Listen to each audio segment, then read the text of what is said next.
hard to grasp how anti-Semitism has become such a dominant force in our K through 12 schools. Some kids as young as second grade are spewing Nazi propaganda, which begs the question, who has positioned these young minds to attack the Jewish people?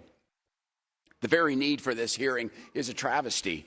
The aftermath of October 7th has revealed some of the ugliest, most deprived ideas, once marginalized from polite society, and our education system has failed to stop it. It's not just anti-Israel, it's anti-American, it's anti-democracy.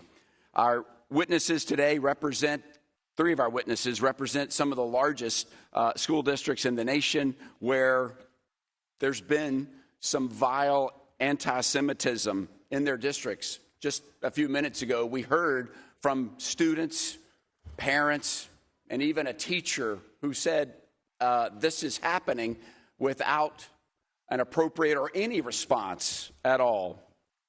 Jewish students in their districts fear riding the bus, wearing their kippah to school, or just eating and breathing as a Jewish student. Today, we get to hear from the leaders of these districts to tell us, what are you doing? What are they doing to keep students safe? New York City, and I just met Mr. Banks, is the home to the largest, most vibrant Jewish community in the nation. So the stories coming out of the New York City public schools are harrowing. Reports that we have surfaced that students marched through the halls, disrupting class, chanting, "Kill the Jews." One student was caught on a security camera appearing as Hitler and performing a Nazi salute. 3 swastikas were drawn on teachers' walls in 1 week. Anti-Semitism has occurred within Montgomery County public schools, and it hits close to home. It's just 15 miles from here. MCPS schools have been home to student walkouts featuring calls to kill the Jews, bring Hitler back, and what's worse, the administrators approved excused absences for the walkouts in violation of district policy. And finally, Berkeley, Unified School District, was thrust into the national spotlight in perhaps the most public fashion of the group. The allegations are most serious. While not exhaustive, the details of the piece includes kids playing Nazi salute songs to their Jewish classmates, chants of "Kill Israel" and KKK, and telling Jews to pick up pennies. In light of these reports, I'll tell you what my question is going to be to our witnesses. What are you doing to keep students safe? And how can we stop this? How can we stop this? You've been accused of doing nothing and turning a blind eye. We're going to give you a chance to say exactly what you're doing and what are you doing to keep students safe. Middle and high school students are hard enough. It's just hard enough being a kid in middle and high school without the added fear of being Jewish.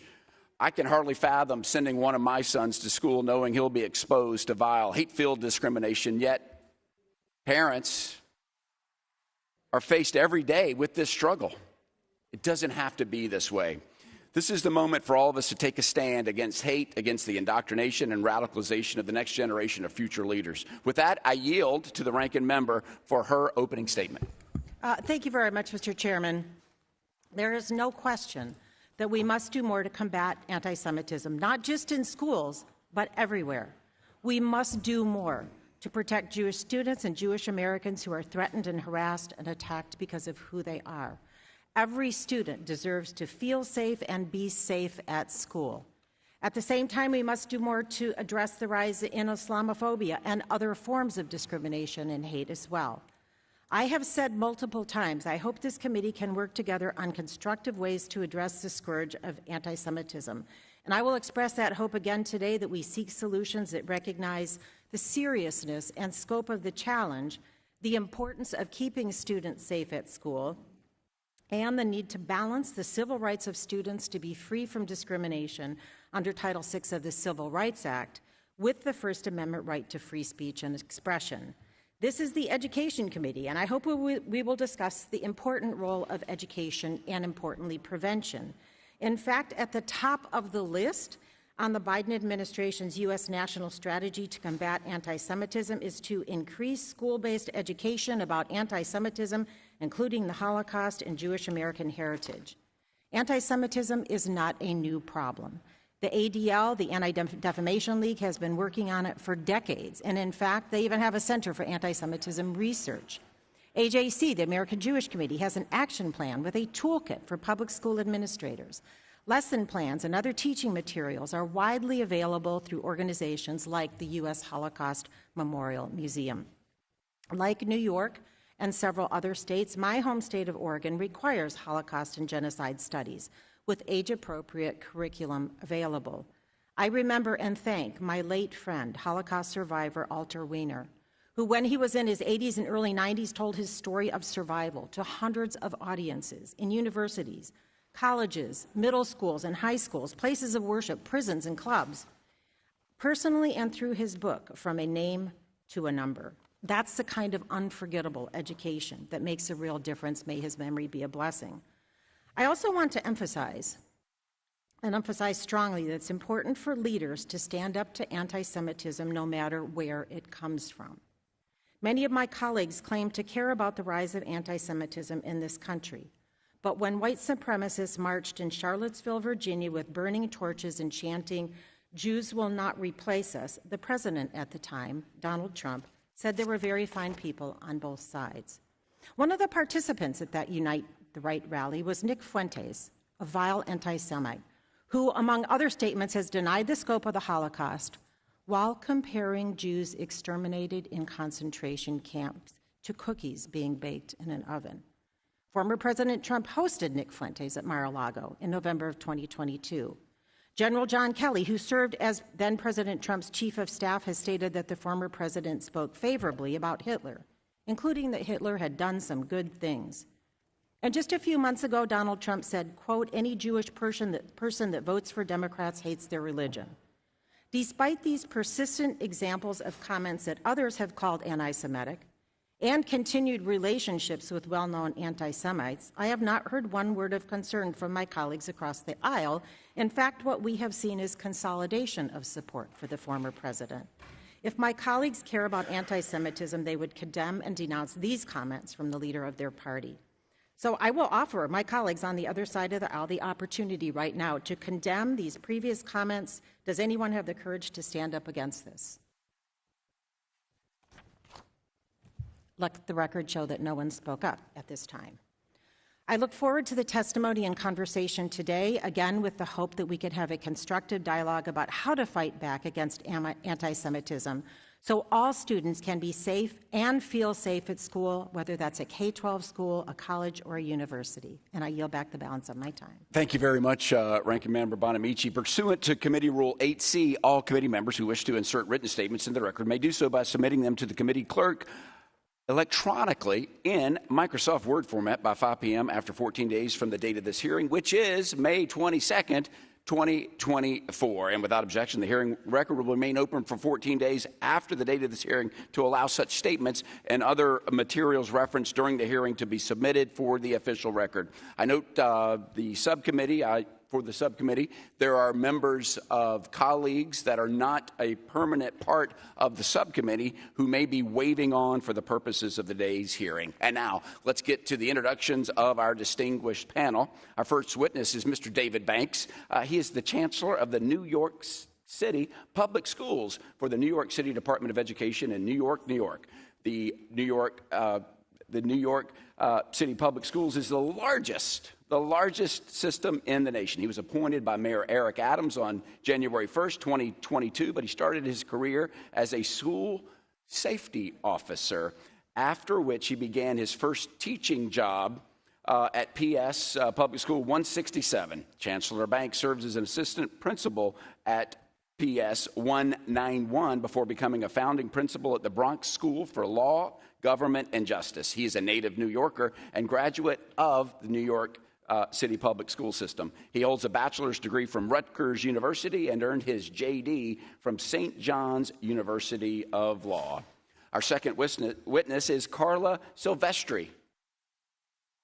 Silvestre, who is the president of the Montgomery County Board of Education for the Montgomery County Public Schools in Rockville, Maryland. Ms. Silvestre was elected to her second four-year term on November 8th, 2022. She's currently serving a second term as president of the Board of Education. Ms. Silvestre's education policy experience began at the University of Pennsylvania, where she worked at the Penn-Merck Collaborative for Science Education, working as a teacher, professional development, and hands-on science education in West Philadelphia schools. She served as vice president for children and youth for a large nonprofit managing preventive school year and summer youth programs.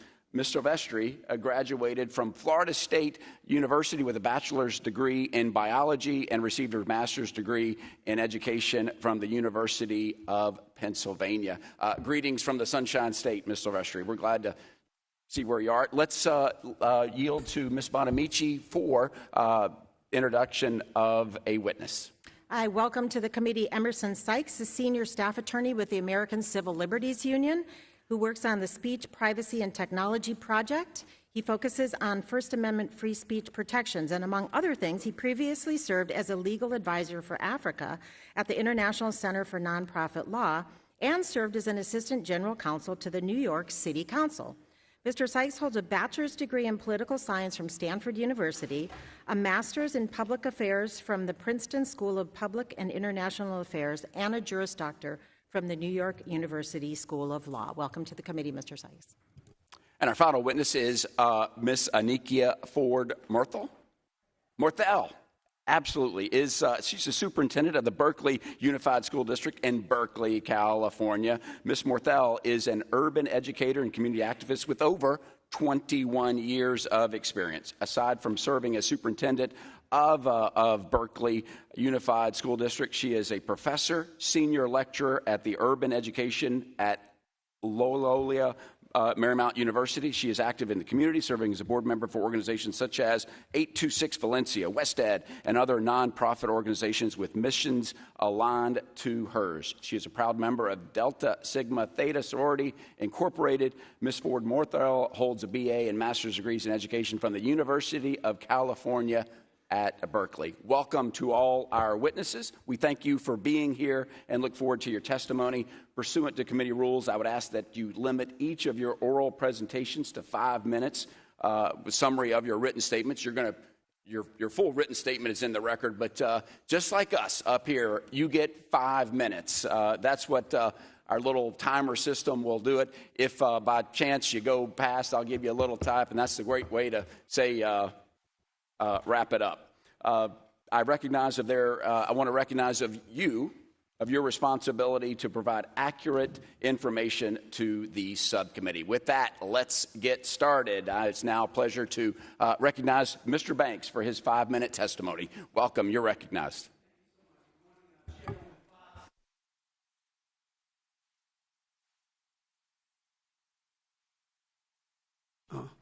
Okay, hope I didn't lose my time.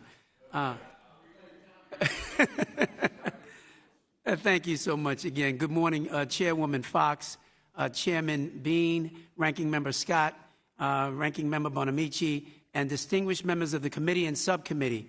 Thank you for inviting me to address the horrific rise in anti-Semitism, the #1 religious-based hate crime in America. I also want to thank Devorah Halberstam, Rabbi Joseph Potasnik, Michael Cohen, and Reverend Jacques DeGraff for joining me here today. Today, I will share how we are confronting the scourge of anti-Semitism in our New York City public schools.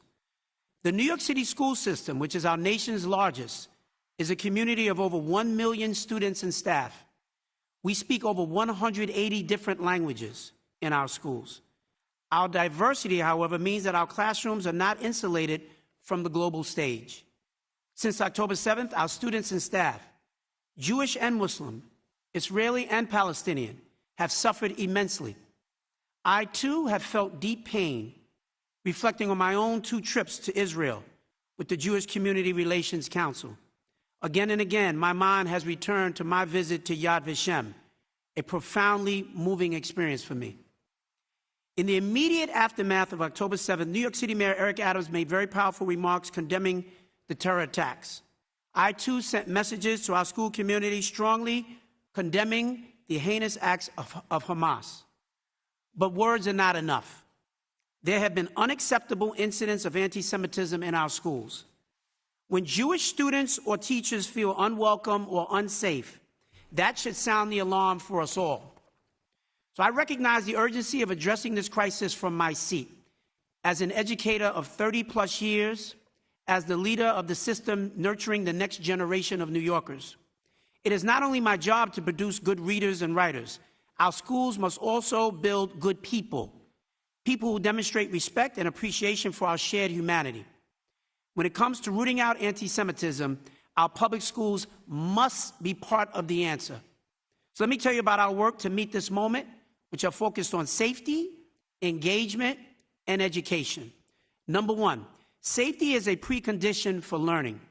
I started my career as a school safety officer, and my father was a proud, decades-long officer of the New York City Police Department. Keeping schools safe is in my DNA. When anti-Semitism rears its head, I believe we must respond, and we have.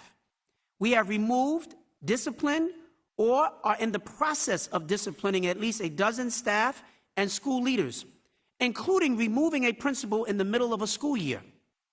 We have suspended at least 30 students. We've involved the NYPD when hate crimes are committed, and we've retrained all 1,600 principals on our discipline code to ensure that it is enforced properly. Secondly, we've engaged dozens of partners to help us design longer-term solutions. My instinct as a leader in moments of crisis is never to shy away from an issue, but rather to lean into it to understand it better. New York City is home to the largest Jewish community outside of Israel and many of the nation's foremost Jewish institutions. So we have strengthened our relationships with these partners, which include the UJA Federation, the JCRC, the Anti-Defamation League, the Simon Wiesenthal Center's Museum of Tolerance, the Jewish Children's Museum, Project Witness, and many more. I also launched, for the first time in our history, an Interfaith Advisory Council, because we must model for our students how to build bridges, engage in genuine dialogue, and share each other's pain in challenging times. And finally, education. We cannot simply discipline our way out of this problem. The true antidote to ignorance and bias is to teach. My own children learned about anti-Semitism firsthand from our next-door neighbors who were Holocaust survivors in Teaneck, New Jersey. But as survivors pass on, and in light of current events, the need for education becomes even more pressing.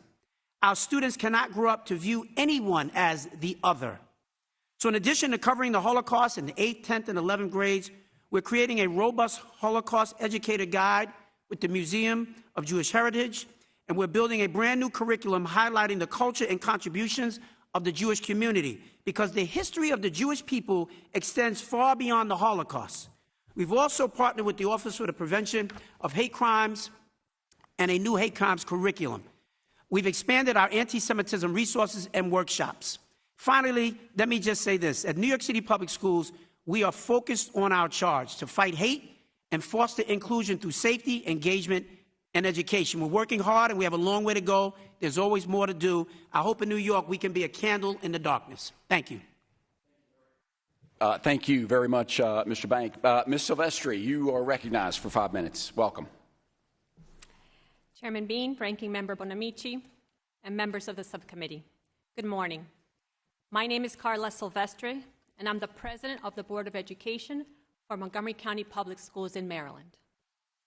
I appreciate the opportunity to speak with you today about our efforts to address anti-Semitism in our school system. Let me begin by assuring the committee the Board of Education I lead is committed to combating anti-Semitism, hate speech, and racism wherever and whenever we see it. I can't tell you we've gotten it right every time, but as a board, we are committed to working with our administrators and our community to constantly improve our processes and our outcomes. Montgomery County Public Schools is the 15th largest school district in the country with 160,000 students and nearly 25,000 employees. We are one of the most diverse districts in the nation, and our families and students come from every major religion and ethnicity and speak over 162 languages at home. More than a third of our county residents are foreign-born. In Montgomery County, we have an elected part-time Board of Education with a governance and oversight role. The board sets the standard for achievement and accountability. Our core mission is education. This is the lens through which we approach our relationships with students, employees, and the community. This is the perspective I bring to today's hearing. I also bring the perspective of my history. when I was just 8, I came to this country to escape the violence stemming from Guatemala's civil war. I became a proud U.S. citizen in 2007 and went on to be elected to serve on the Board of Education by the citizens of Montgomery County. I'm also the parent of a student in our school system, and incidents of anti-Semitism and hate-based language are extremely important to me. With that in mind, I know the committee is aware of recent press reports and public complaints around anti-Semitic imagery, language, and vandalism in our district. Let me be clear. We do not shy away from imposing consequences for hate-based behavior, including anti-Semitism. Our policy is to initiate an investigation each time the school system receives a complaint or we witness particular anti-Semitic, hate-filled, or racist language or actions.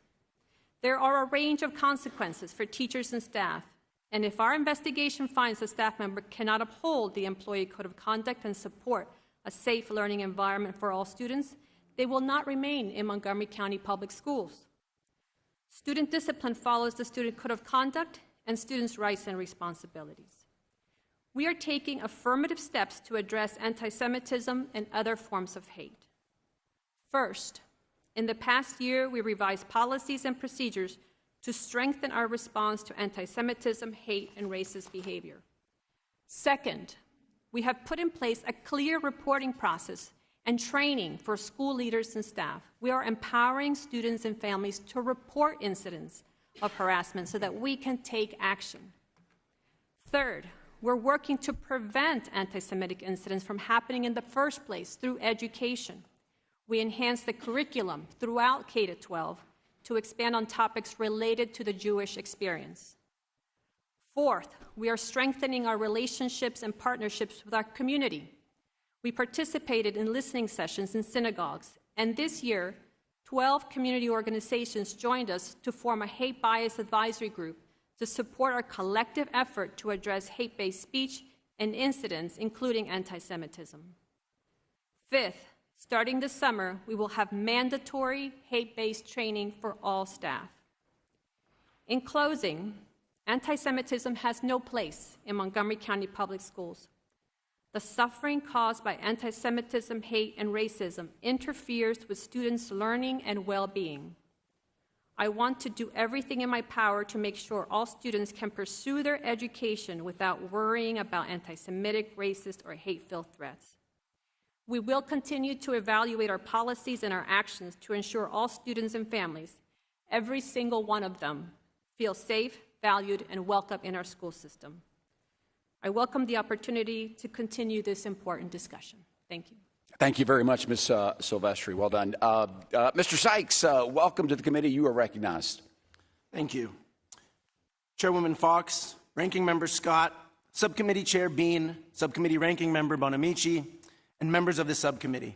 On behalf of the ACLU, thank you for the privilege of testifying today. I want to start by acknowledging that today's topic, confronting anti-Semitism, is a gravely important one. By many accounts, anti-Semitic incidents have been more common in recent years, and Jewish colleagues and friends have been struggling. I'm close with a law school dean and a New York City public high school principal, both Jewish, who understand full well the impact of anti-Semitism. But these Jewish school leaders are themselves being accused of anti-Semitism, or at least failing to do enough to stop anti-Semitism in their school communities. They are truly in unenviable positions. These are deeply complicated and confusing times. But I've been invited here not to opine on anti-Semitism, nor to condemn or defend my fellow witnesses. Rather, I'd like to use my time to make 3 key points. First, I'll briefly describe the First Amendment and its key principles. Second, I'll describe how the First Amendment applies in schools. Third, I'll suggest more productive ways to deal with controversial speech. The text of the First Amendment is short, so I'll just read it. Congress shall make no law respecting an establishment of religion, or prohibiting the free exercise thereof, or abridging the freedom of speech, or of the press, or of the right of the people peaceably to assemble and to petition the government for a redress of grievances. As you no doubt notice, the very first word of the First Amendment is Congress. You all are the stars of the show. The First Amendment is primarily about restricting the government's authority related to 5 related freedoms: religion, speech, the press, assembly, and the right to petition. Without government action, the First Amendment does not apply. This is why the First Amendment applies in public schools, but generally not in private ones. Bert Newborn, a legendary figure at the ACLU, has described the poetry behind the ordering of the 5 freedoms protected by the First Amendment. First, the government cannot regulate your religion. That is, what you believe, your thoughts, your ideas, and your faith. Second, the government cannot abridge the freedom of speech. Now you've gone from having an idea to communicating that idea to others around you. Third, the government cannot abridge the freedom of the press. Now you've gone from an idea to speaking that idea to those who are within earshot, to using the press, which really means publishing or otherwise disseminating ideas to a wider audience. Fourth is the right of the people peaceably to assemble. Now you're not just thinking something or saying something or writing and publishing something. Now you're gathering and mobilizing people around this idea because people like to feel solidarity and share physical and digital space. Fifth is the right to petition the government. This means that you have the right not only to have an idea, not only to speak that idea or to publish that idea, and not only to galvanize people around this idea, but you have the right to bring that idea to the seat of power, to redress grievances. The First Amendment, looking closely at the text, can be read as facilitating the journey from an idea to a movement. But notwithstanding the strong protections of the First Amendment, not all speech is protected. True threats, fighting words, incitement, and obscenity are categories of unprotected speech that we allow the government more leeway in regulating. So what does all this mean in the K-12 context? The Supreme Court has famously said that students and teachers do not lose their First Amendment rights at the schoolhouse gate. But the court has also recognized that public schools necessarily have more authority to regulate speech at school than the government would normally have in other contexts. The government can regulate official school content like curriculum as long as its decisions are reasonably related to a legitimate educational purpose. But authorities may punish student speech only if it will lead to substantial disruption within the school environment. Outside school, student speech is fully protected by the First Amendment. The First Amendment also protects the right to access information, including students' right to access information through school library shelves. Despite this, school board officials, lawmakers, and others across the country have recently stepped up efforts to ban books from circulation in libraries. Government employees at work are generally not protected by the First Amendment, but teachers do maintain their First Amendment rights when they are outside of school, just like students. Parents also have an important role to play in K-12 schools. Families may have the right to opt their child out of select teachings, but no family has the right to control what all children are allowed to learn, including content about racism, sexuality, and gender expression. Finally, I hope we can remember that when exposed to more speech and more information, we can and do change our minds. I submit that between throwing up our hands and saying there's nothing we can do to address controversial speech, and excommunicating people because of what they have said or thought, are all the good ideas for how schools and communities can heal and grow together. I really appreciate the opportunity to speak with you today. Thank you very much, Mr. Sykes. And Ms. Ford Morthel, you are recognized. Welcome to the committee. Thank you. Chairman Bean, Ranking Member Bonamici, and members of the subcommittee, thank you for asking me to participate in this critical conversation about anti-Semitism in K-12 schools. I hope to share the ongoing work we are doing in Berkeley Unified to oppose anti-Semitism, Islamophobia, and all forms of hate, and to provide every student safe, welcoming, and humanizing classrooms during these challenging times. My name is Inikia Ford Morthel, and I'm the Superintendent of Berkeley Unified School District. I am honored to be the steward of the district's powerful mission to enable and inspire our diverse student body to achieve academic excellence and make positive contributions to the world. I grew up in Inglewood, California, and witnessed how naturally brilliant and curious Black and brown children, thirsty for engagement, were trapped by narratives that left them misunderstood and often ignored. These experiences formed the roots of my belief that schools must nurture the heart, soul, purpose, and intellect of each child. In Berkeley Unified, we work to ensure that each and every child is seen, valued, and educated. We embrace this work every day, and it's what called me to do this work in this district. Berkeley is a small, diverse urban school district serving around 9,100 students in our 11 elementary schools, 3 middle schools, and 2 high schools. Many know that I often describe our students as our babies. As young as 4, they are all someone's baby, their most prized creation. It is a privilege and an awesome responsibility to serve them. Public schools reflect the values and aspirations of their local communities. Berkeley is no different. Our history of activism, social justice, diversity, and inclusion is alive and well today. And we recognize the need to teach students to express themselves with respect and compassion. This is why we passed a policy against hate speech last year. True equity and inclusion requires deep listening, ongoing reflection, engagement, and continuous learning. As I've engaged members of our Jewish community, some have shared painful experiences of anti-Semitism. Anti-Semitic incidents in our schools are never acceptable, and they are not who we are. The conflict in the Middle East has directly impacted our schools. Students and staff have family and friends who died or were kidnapped during the October 7th Hamas attack, and many have deep concern for what is happening in Israel. Berkeley-born Israeli-American Hirsch Goldberg Poland was kidnapped on October 7th. Members of our community wear tape on their shirts with the number of days he and other hostages have been held captive. Today is day 214.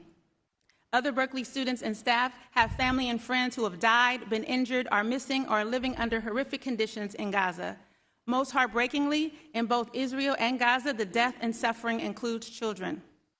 As educators, too often we are called upon to address heart-wrenching events that occur far beyond the walls of our classrooms.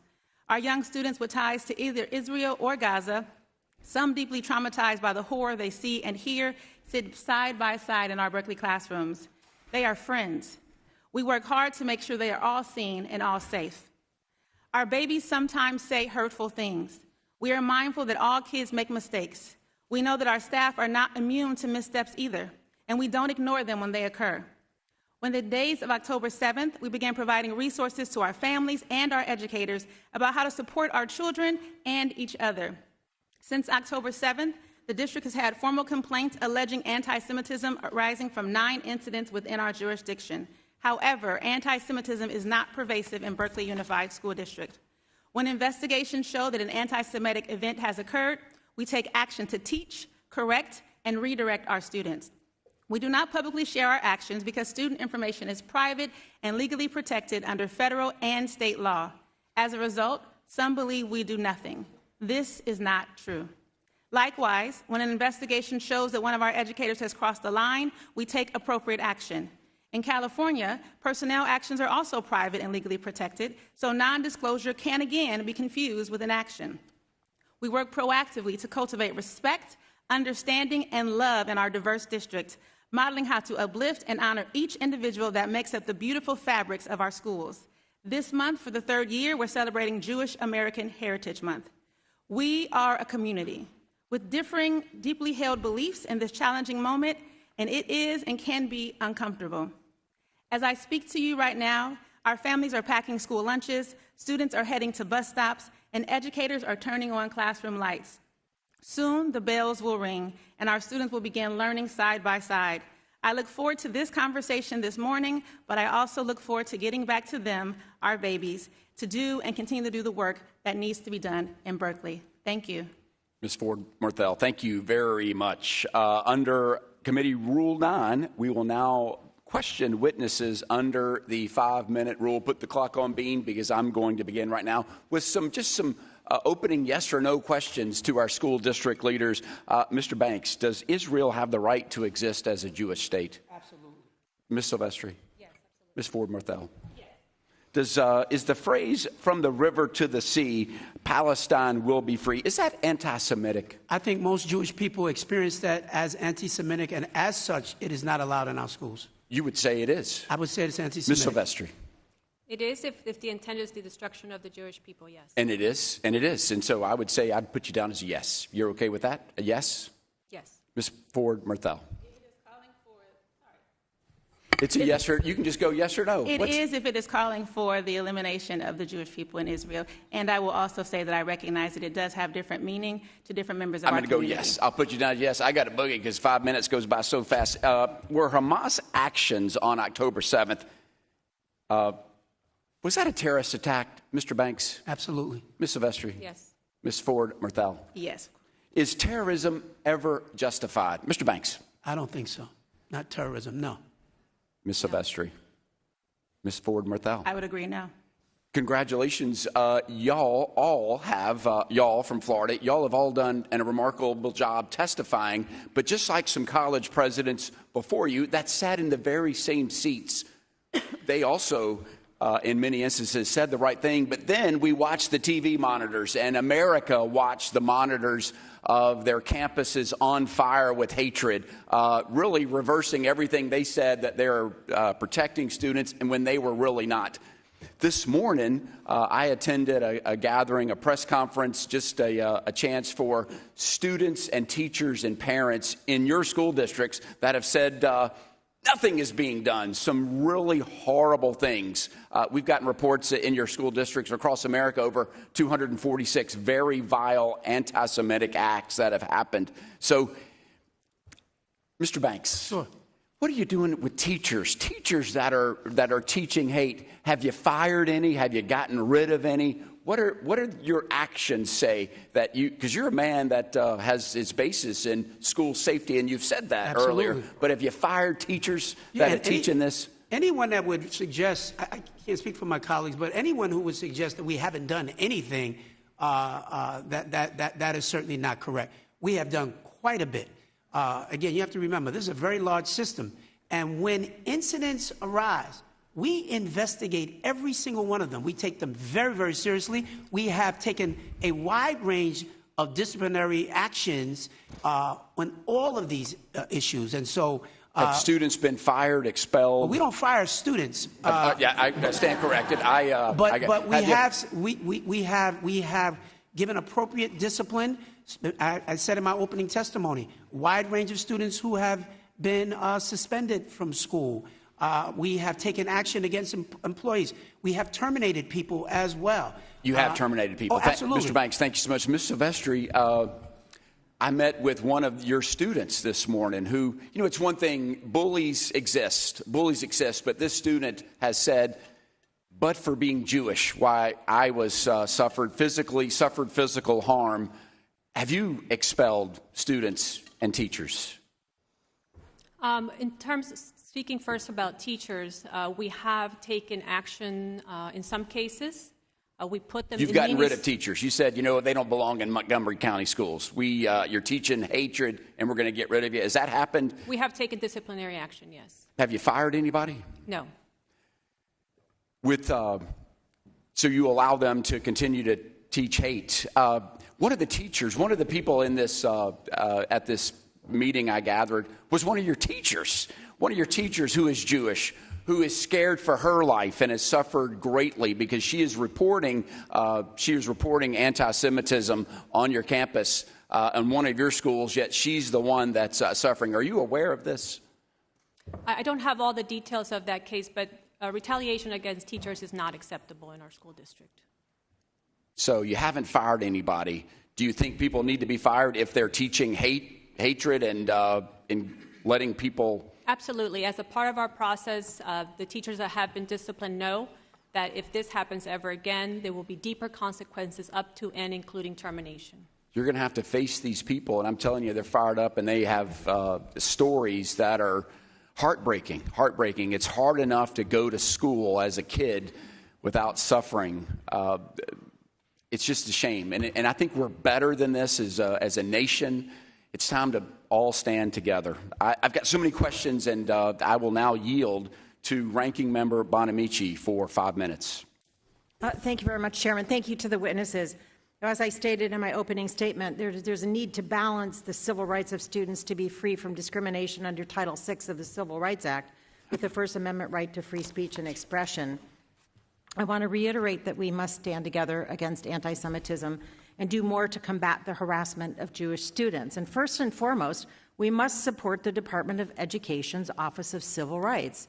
OCR is the primary office for investigating and intervening in Title VI violations, and that's true both in K-12 schools and on college campuses. But OCR continues to investigate a record number of incidences of discrimination and hate, receiving more than 19,000 complaints in 2023. 2024, the office has already seen about a 26% increase in complaints. Now, despite those challenges in increasing cases, OCR has only half the staff that it had when it was established 45 years ago. So half the staff, but an increase in the significant increase in the number of cases. So there's no question that more resources are needed to hire additional staff and increase the capacity of the office to fulfill its mission. Unfortunately, the Appropriations Committee majority has proposed a 25% cut to the program for fiscal year 2024. We can't cut a program when there's increased need and there's already only half the staff it had 45 years ago. Well, thankfully, this cut was not enacted, but as other members of this committee would agree, maintaining funding at the current level is still not enough, given the volume of discriminatory instances in our nation's schools. So I'm going to start with a question for Chancellor Banks. Yes. What steps has your school system taken to address anti-Semitism proactively before it becomes a problem? For example, can you tell us more about your Meeting the Moment plan and the ways it addresses safety, education, and engagement? Yeah, so first of all, as we talk about safety, because we really start with that, and that is reinforced by the fact that we take action in every single one of these cases. Whenever an issue is brought to our attention, I can't state that I can prevent every incident from ever happening, but our role as leaders are to make sure that once it is brought to our attention, that we respond in an appropriate fashion, and that is what we have been doing. Since this time, we've had 281 incidents since October 7th. Approximately 42% were anti-Semitic and 30% were Islamophobic. And so this is an issue that ranges on both sides. We take every single one of those very, very seriously. We investigate, and then we initiate the appropriate level of conduct. I've got this is our student code of conduct. It's a more than 40-plus page document that's been developed over many, many years. We certainly would seek to enter this into evidence or put this on the record for this committee. But I ask that be admitted into the record. Without objection. Thank you. And so there are a wide range of disciplinary processes that we take place. But we also have to follow a process of due process. Our teachers are represented by unions. They have rights, and we engage them in that process. Thank you. And I do want to get to the other witnesses, but thank you so much. And I know you've all expressed a desire to work with outside groups to address anti-Semitism in your school district. So both Ms. Silvestre and Ms. Ford Morthel, what is your approach? How do you anticipate that it will help prevent issues and instances of anti-Semitism? If we start with Ms. Silvestre and then Ms. Ford Morthel. Our partnerships with our community organizations bring expertise, cultural expertise that maybe some of our school leaders do not have, and so they help enhance the work that we do with our, in this case, a hate bias action plan. We have 12 different community groups from various perspectives to help us get it right. We want to get it right, and these community groups will help us do that. Thank you. And Ms. Ford Morthel. Thank you. I would agree with Ms. Silvestre that it is both bringing expertise, but it's also bringing what I think is really important, the opportunity to really listen and learn and understand different perspectives and experiences. That's something that we do in Berkeley that we really value, and we do believe in the value of collective coming in and sharing different ideas, perspectives, and different ways to address issues. And so we truly believe that not just the expertise and sharing of experiences, but the collaboration and bringing together of different minds and hearts will lead us to the best ways to address it. I'm almost out of time, but in my remaining 35 seconds, Mr. Sykes, if you could just summarize what is the interplay between Title VI of the Civil Rights Act and the First Amendment in schools? Sure, thank you. The schools must act when there is a hostile educational environment under Title VI. And that means there's unwelcome conduct based on a protected characteristic that's subjectively or objectively offensive and so severe or pervasive that it limits or denies a person's ability to participate in or benefit from an educational program. So the law is clear that the schools must act in those situations, notwithstanding the Tinker test that we described before. And do you agree that we need funding to do that? Absolutely. Thank you. I yield back. Thank you very much, Ranking Member. We now go to the great state of Utah. Mr. Burgess, you're recognized for 5 minutes. Thank you. First of all, thank you for witnesses being here today. It's one thing to hear about the bigoted behavior present on today's college campuses. It's utterly appalling to hear the activist teachers that are doing the same in our classrooms, spreading the vitriol of hate to our children in classrooms throughout our nation. Unfortunately, and all too often, these carriers of hate are teachers and school administrators. And this is going down to our kids that's supposed to be teaching. Children as young as second grade are being taught to hate Jews. The question is, how did this come about? Mr. Banks, I have a quick question. Sure.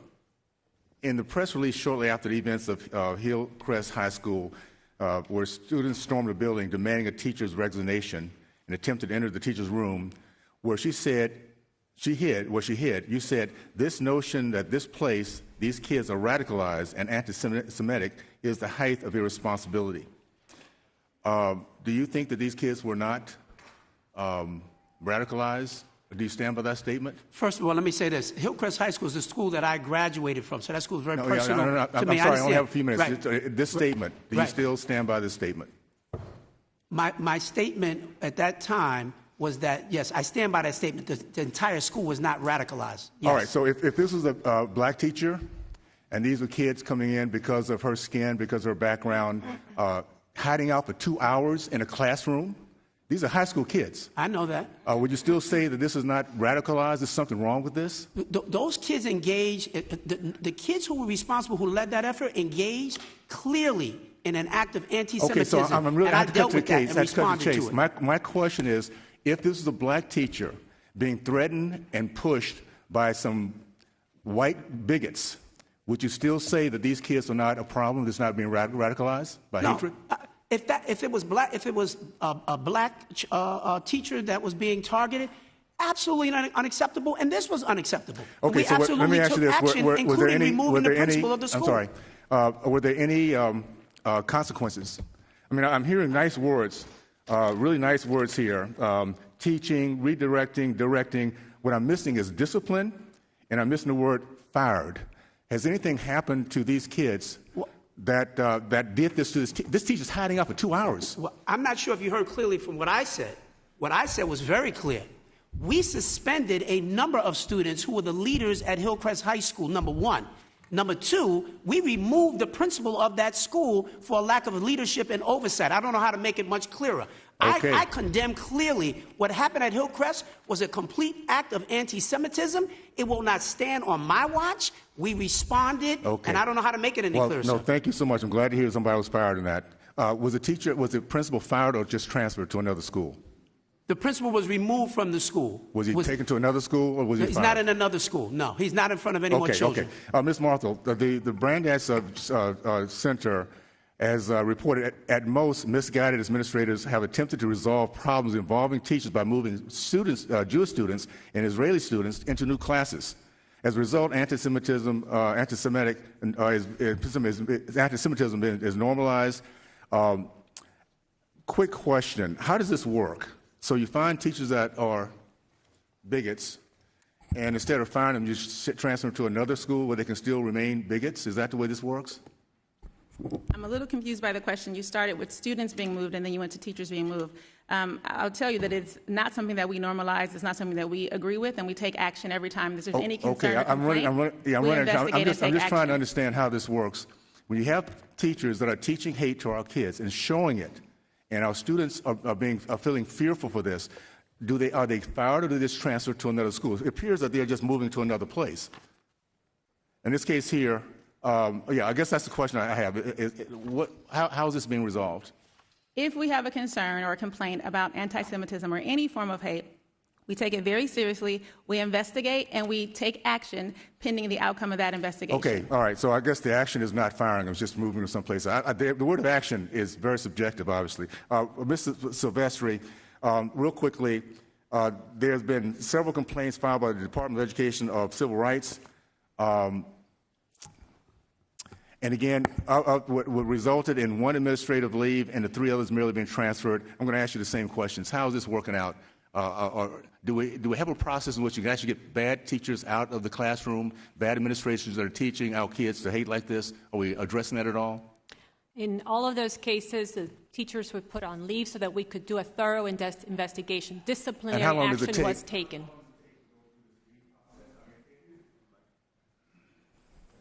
I guess I'm just concerned. We want results. We want discipline. We see what's happening to our kids, and we've not taken out the cancer, which are these teachers coming in, administrators that's pushing down their hate. Every day in these classrooms is a bad day for our kids. So are we getting rid of any of these people? Or just taking action, or other actions? Disciplinary action has been taken on all of those cases. Okay, and but they they're not being understand fired. they understand any other further action will lead to up to determination. Okay. Representative Thank Owens, Representative Owens, thank you very much. Let's go to the great Northern Mariana Islands, where Mr. Sablan is recognized for 5 minutes.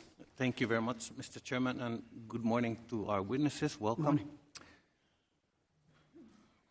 This is a really difficult issue.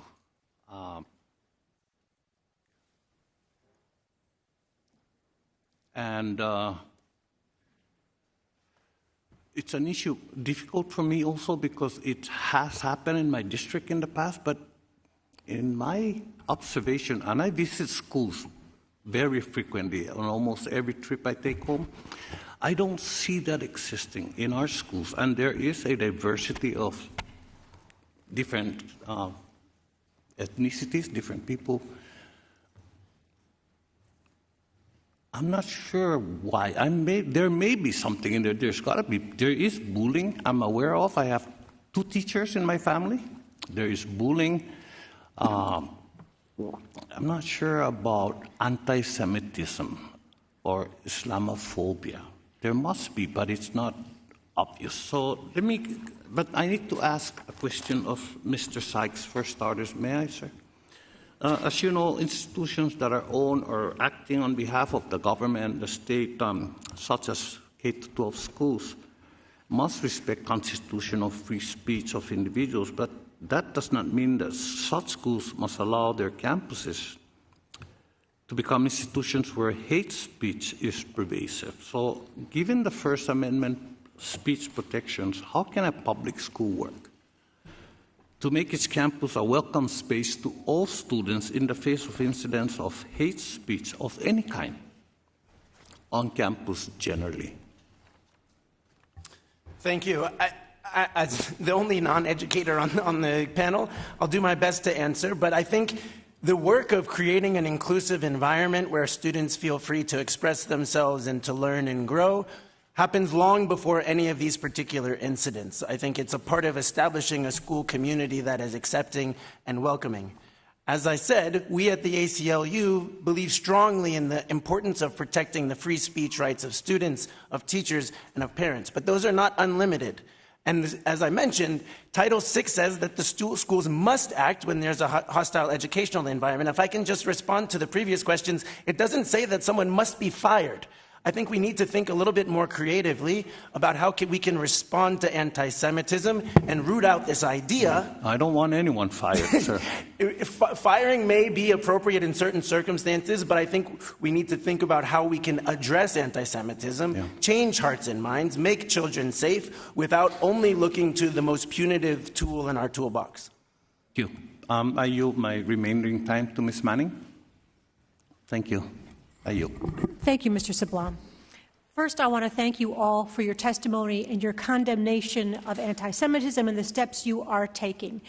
As we all know, we are facing a particularly difficult time for Jewish students and their parents. I've talked with Jewish students in my district who are experiencing anti-Semitism in North Carolina. This is traumatizing kids. It's distressing parents. It's putting pressure on teachers and principals and superintendents. And I feel strongly that this can be a powerful teaching moment. This is the time when schools should do what we expect them to do. They should teach. They should teach the facts. They should teach understanding. They should teach empathy. And they should teach critical thinking skills. Yet many teachers are struggling to figure out how to handle the different kinds of anti-Semitism that's going on, not only to teach the Holocaust, but also in discussing what's going on in the Middle East. And sadly, some teachers are simply getting the facts wrong, and they're adding to the distress of students and parents. So I'd like to start, and I'm going to have to pick up when my time picks up later. If each of you could describe what resources are your teachers using to navigate the difficult questions about anti-Semitism or the Israel-Gaza conflict. And Mr. Banks, let's start with you. I know we only have a short amount of time, But this is where we engage our partners. I'm joined today by Devorah Halberstam, who's here, whose son Ari was killed in one of the most heinous acts of anti-Semitism almost 30 years ago. And she created the Jewish Children's Museum to teach the history. I've sent thousands of students to this museum, and we were going to continue to send even more. I'm joined by Michael Cohen from the Simon Wiesenthal Museum of Tolerance. They're in our schools. They've gone to Hillcrest and are engaged in this process. So we're trying to avoid just casting aspersions. We are trying to lean in to how you teach. That's how you will solve for anti-Semitism. Thank you. This time has expired. I'll be back later. Thank you so much. Let's go to the great state of Michigan, where Representative McClain is recognized for 5 minutes. Thank you, Mr. Chair. And I just have to make one comment, Mr. Sykes. Therein lies the problem. Your ability to tolerate this behavior is completely unacceptable. And sometimes you do need to use the stick because disincentives work. So with that, I was just appalled by that answer. But at any rate, Mr. Banks, I appreciate your passion. I love it. It is so refreshing to see. I'm going to ask a couple questions. I think they're really simple. But then I want to move to outcomes and what we can do to actually make change, because I think you said something very insightful. We need to get to the root of the problem and change the curriculum and change how we teach, right? So I'm assuming you're going to agree with me, but let me just, death to Israel, is that anti-Semitic? Of course it is. Of course. Kill the Jews, anti-Semitic? Absolutely. Absolutely. Drawing swastikas or mimicking, is that anti-Semitic? Absolutely. I mean, hate crime in New York, yes. Of course. All of these activities are anti-Semitic.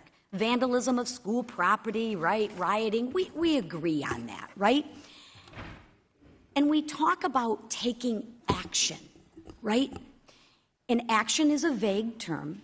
So let's move from actions to outcomes, because sometimes when we take action, we don't get the desired outcome we appreciate or we want, sure. Right?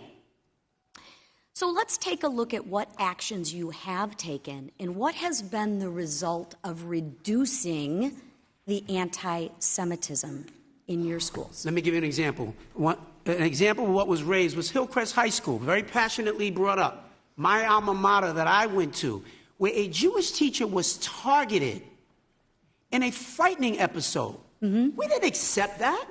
We pushed back on that tremendously. So can you give me an example of pushback? Because to me, pushback is that those people are dealt with swiftly. But what's your definition of pushback? But in terms of outcomes, what I meant was we suspended students, we removed the principal of the school, we engaged the Simon Wiesenthal Center for a deeper dive in education of those kids. The teacher who was targeted made a decision, I think one of the most heroic things I've ever heard, to actually come back. She could have gone to another school. She made a decision to say, if I'm going to change this... You fired the people.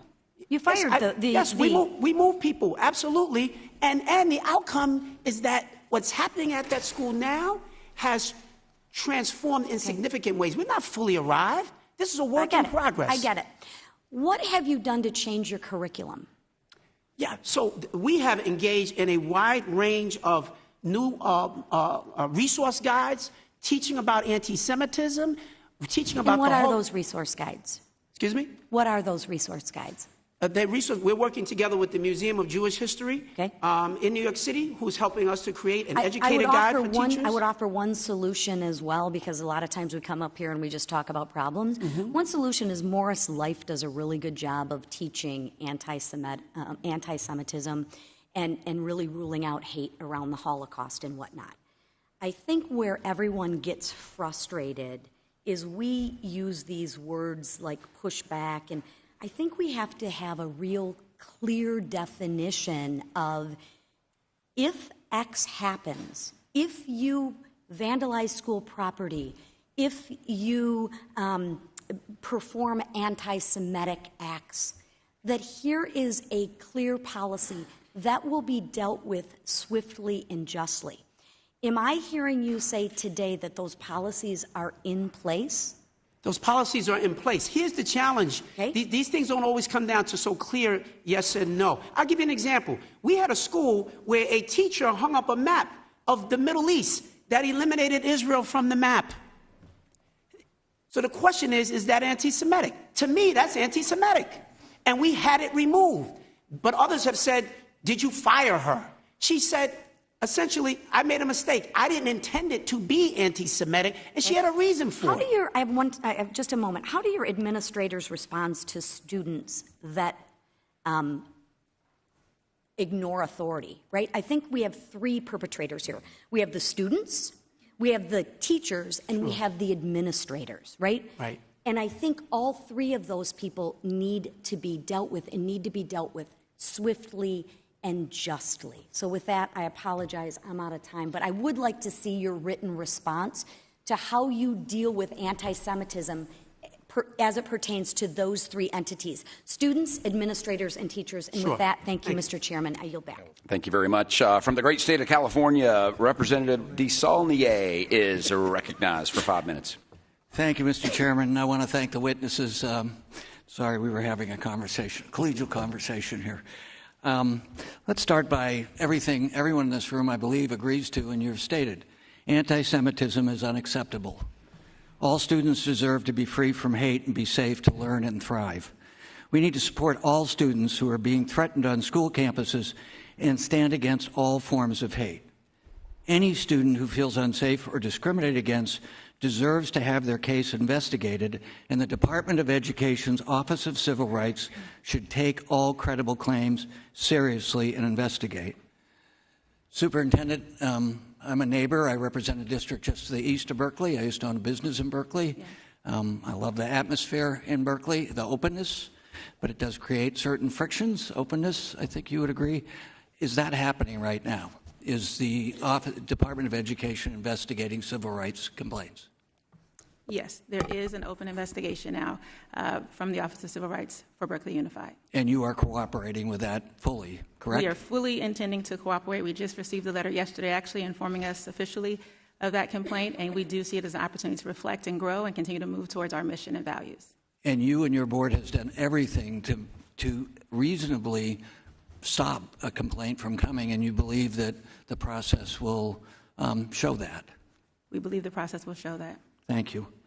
Mr. Chair, I'd like to insert into the record letters from Berkeley parents and community members, teachers, detailing the difficulties that schools face in addressing the war in Gaza and in support of the superintendent and the board to build and maintain a safe and learning environment. There's also letters from Jewish parents about Berkeley Unified School District's support for Jewish students. I'd like to submit that for the record. Without objection, so ordered. Without objection. Mr. Emerson Sykes, the balance between free speech and protecting students is what we're challenged by. Justice Holmes and Justice Brandeis wrote about this extensively. Justice Holmes talked about screaming fire in a crowded room. Justice Brandeis, the first Jewish member of the Supreme Court, talked about the antidote to this, I'm paraphrasing, to challenges of irrational fear is more speech, not less speech. Could you talk to a little bit of that? He actually has a quote where he talks about violence alone should not, the threat of violence alone, and I'm quoting from him now from memory, should not stop free speech. And that in that quote he talked about men burned women as witches, and we can't condone that either. So this balance that Brandeis and Holmes struggled with all those years ago is your forte. How are we balancing that right now? Thank you. The rules that apply according to the Constitution and statutes differ whether you're in a crowded movie theater or in a public square or in a K-12 school. And so in the context that we're talking about today, on the one hand, we have robust protections for the free speech rights of all. As the Supreme Court has also said, you do not lose your constitutional rights at the schoolhouse gates. You have the right to hold your opinions, to share your opinions, so long as they are within the bounds of the school context. But the school must act, as I've said, when there is a hostile educational environment. And so a lot of what we are dealing with today is how have schools responded in those situations? And I think, as a husband of a public school teacher and the parent of public school students, I understand that when they make mistakes, we don't send them to their room. We try to help them understand what they've done wrong. We try to help them understand the impact that they've had on others, try to figure out how to make the people who've been harmed feel whole, and try to change behaviors in the future. And so I know that good teachers and administrators across the country are doing their best to do that now. And this is the everyday work of schools, trying to nurture students, trying to help them grow, while also make them safe. Do you believe, listening to the testimony of your fellow panelists today, that they are doing that? I can only assume that they are doing their best. I find it interesting that some of the members of the committee are prejudging, for instance, the case in Berkeley. At the same time, we have a court case in New York about people complaining about being prejudged in that one. I think really what I hope comes out of this conversation today and continues in the spirit of bipartisanship is that we all, again, say that hatred in any form, particularly in schools, is completely unacceptable from the United States Congress, and that we would adhere to the laws as they are, and if there's something wrong with them, we would work together to correct that. Thank you, Mr. Chair. I yield back. Thank you very much, Representative. Let's stay in the great state of California, and Representative Kiley is recognized for 5 minutes. Thank you, Mr. Chair. Is it Doctor? I'm sorry, I'm having trouble reading your last name. Ford. Yes, Ms. Ford. I don't think we got an answer to you as to whether there have been any professors terminated at your school for anti-Semitic words or conduct. So the answer was that I'm not able to speak about personnel matters, but what I can say to you is we investigate every complaint and concern thoroughly and thoughtfully. Sure, I'm not asking you to give us names action. or anything, but can you just tell us in general, has anyone been terminated? In general, I can say to you that I can't speak about personnel matters, but I can tell you that we do follow up and we take action. I'm pretty sure your colleague, Mr. Banks, gave us an answer, so you can. And I respect and appreciate that, but I'm not going to be able to do that. I can let you know that, again, when any issue comes up, we investigate it, and pending the outcome of that investigation, we do take action. And those actions range.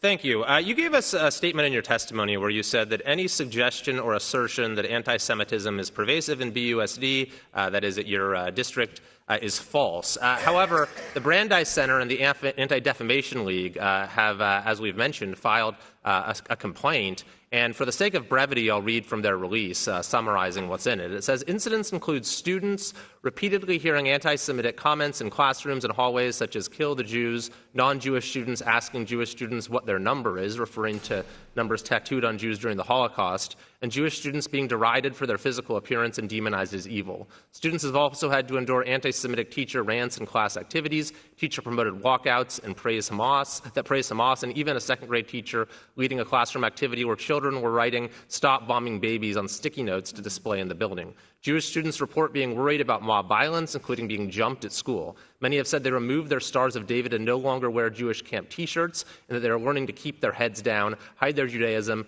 and move through their school days in fear. Some students have left the district due to pervasive bullying. Parents have repeatedly reported anti-Semitic incidents to the administration, but BUSD has done nothing to address, much less curtail, the hostile environment. The eruption of anti-Semitism in Berkeley's elementary and high schools is like nothing I've ever seen before, said Kenneth Marcus, chairman of the Brandeis Center and former U.S. Assistant Secretary of Education. And yet you testified today, any suggestion or assertion that anti-Semitism is pervasive in BUSD is false. So my question is, if you're not willing to acknowledge the problem, why can we be confident that it's being adequately addressed? You can be confident that I am there in my schools every day, in the schools, in the classrooms with the babies, and I'm very clear that anti-Semitism, there have been incidents of anti-Semitism in Berkeley Unified School District. And every single time that we are aware of such an instance, we take action and we follow up and we take appropriate action at that. Okay. Can I ask you about the Israel-Palestine curriculum that's been introduced in some classes in the wake of October 7th? Did you approve this curriculum?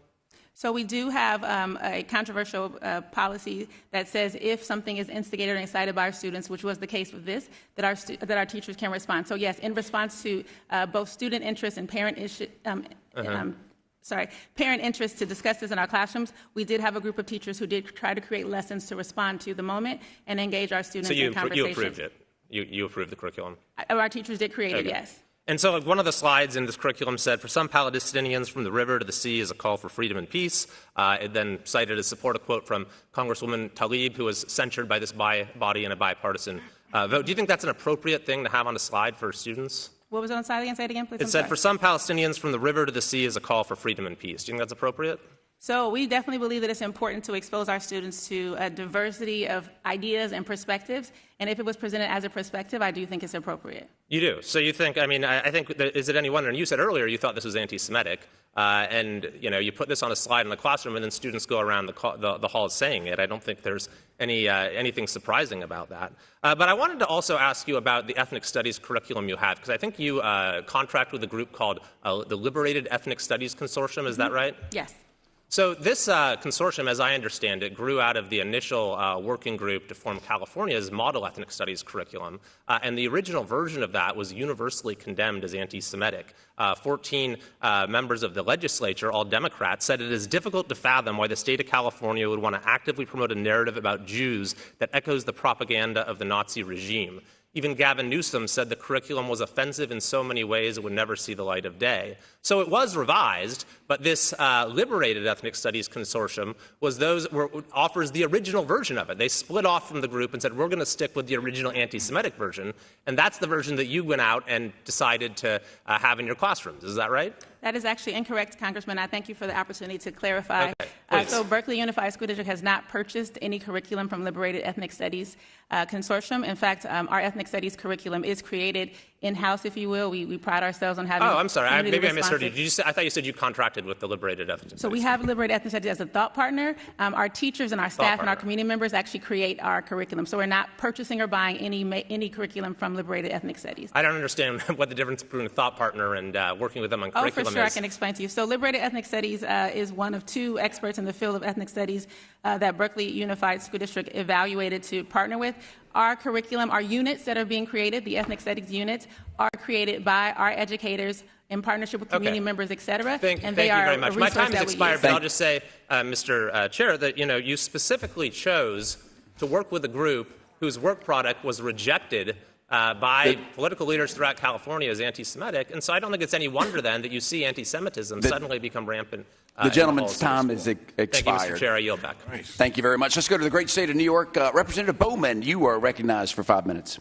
Thank you so much. Chancellor Banks, you didn't just roll out of bed and become chancellor, and your background is not only in school safety. You are also a classroom teacher, and you're also the founder of two highly regarded high schools, the School of Law, Government, and Justice in the Bronx, and the first all-male school in the Bronx as well, the Eagle Academy for Young Men. So I want you to speak to us briefly about the curriculum that is being implemented in New York City schools to address the issue of anti-Semitism and all hate. Please be as concise as possible, because I have at least 2 more questions to ask. Sure. Thank you so much for the question. So number one, teaching about the Holocaust, first of all, is required by New York State law. It's important to note. We also cover the Holocaust in grades 8, 10, and 11 in our social studies curriculum, as well as in a range of our ELA classes, including literature like The Diary of Anne Frank, Night, and many other literary pieces. We're also now working on a Holocaust resource guide, which is going to be available this fall in collaboration with the Museum of Jewish Heritage. But the thing I think we're really super excited about is we are developing a very robust, comprehensive curriculum, new curriculum. It's going to be about a year before it's ready to go. That is going to cover the entire range of Jewish history. Children need to understand deeply about the history of the Jewish people if we ultimately want to solve for this issue of anti-Semitism. So I appreciate that, because that was going to be my suggestion, because Jewish history didn't start with the Holocaust. There's an entire history of persecution that our kids need to learn about. There's also a part of history where the Jewish people and Muslims and Christians live together in harmony in the Middle East and different parts of the world, and I want to suggest you teach that as part of the curriculum as well. Mr. Sykes, can you talk about the distinction between anti-Semitic speech and speech that expresses solidarity with Palestinians or criticisms of Israel? Why is it dangerous to conflate the two? Thank you. The ACLU has spoken out against the Anti-Semitism Awareness Act, not because we have any problem with anti-Semitism awareness, obviously, but because it incorporated a definition of anti-Semitism that includes criticism of Israel. And just as it is totally legitimate to criticize the U.S. government or U.S. government officials, without necessarily casting aspersions on any particular individual. The government of Israel is certainly subject to criticism just like all others. Where that goes into ethnic-based hatred or targeting of particular individuals, obviously schools and communities can and should respond. But the right to dissent against our government and against others is core to free speech. Thank you so much. And I just have a closing comment to make. Thank you all for being here, and thank you for your testimony, and thank you for your clarity around when you identify anti-Semitism, you respond swiftly and decisively because it needs to be condemned and it needs to be handled accordingly. So I appreciate you all for being here and sharing that with us. What I'm going to ask of you, because I've been very disturbed by some of the language that has come from the other side of the aisle, language around teaching hate. Our teachers in our schools are not teaching hate, the majority of them. When I say majority, I mean 99.9%. I'm a former educator in New York City schools. I have never seen that. Teachers make mistakes, and teachers need to be educated and disciplined when necessary when they do make those mistakes. Yes or no question, just going down the line, starting with Mr. Banks. Yes. Can we fight against anti-Semitism and other forms of hate simultaneously? Yes or no? Not only can we must. Okay. Yes. Yes. Of course. Yes. So it's really important because there's also been reports in the rise in Islamophobia in New York City schools and across the country. Do you all agree with that? Yes or no? Yes. Yes. Yes. Yes. Yes. Does sexism still exist in our society? Absolutely. Yes. Of course. Yes. Does anti-black racism still exist in our society? Absolutely. Yes. Yes. Yes. We must fight hate in all its forms at the same time. Absolutely. I have members of Congress talking about teachers teaching hate. None of them have an education background, by the way. They're talking about teachers teaching hate. I work in Congress. When you go in the rotunda and you look at American history, you see colonists coming in and taking over America from the Native Americans. There is no reference to the black people who built this country in our rotunda. But we're scolding you about teaching hate. You know how many black statues there are in the Capitol? 3. You know how many Confederate statues there are in the Capitol? 12. I work in an institution that teaches hate, and with our policy. Yet we're scolding you as educators who have been doing the statutory hall, thank you. Yet we're scolding you as educators who have been doing an exemplary job fighting against hate in our schools. So thank you for your work. Please continue to educate us. Let's stay in the state of New York, where Mr. Representative Williams, you're recognized for 5 minutes. Thank you, Mr. Chairman, and thank you for holding this critically important and timely hearing. I believe it's the moral issue of our time. When I was elected to Congress less than 2 years ago, I was alarmed that threats of violence against synagogues, Jews, and Jewish institutions were on the rise.